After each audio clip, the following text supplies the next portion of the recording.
Hi అండి. ఎలాగున్నారు? నేనైతే చాలా బాగున్నాను. ఇవాళ బ్రేక్‌ఫాస్ట్ మీరేం చేశారు? నేనైతే హెల్తీగా మైసూర్ బోండా తయారు చేస్తున్నాను. హెల్తీగా అని ఎందుకన్నానంటే మైదా అనేది యూజ్ చేయలేదు. ఎలా తయారు చేసుకోవాలో ఇప్పుడు చూద్దాము.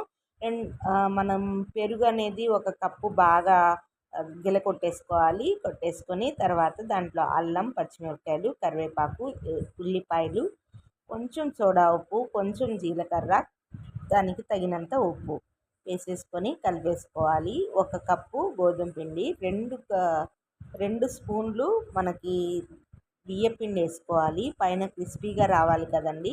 చక్కగా కలిపేసేసుకొని వాటర్తో ఒక 10 నిమిషాలు పాటు వదిలేసేయండి.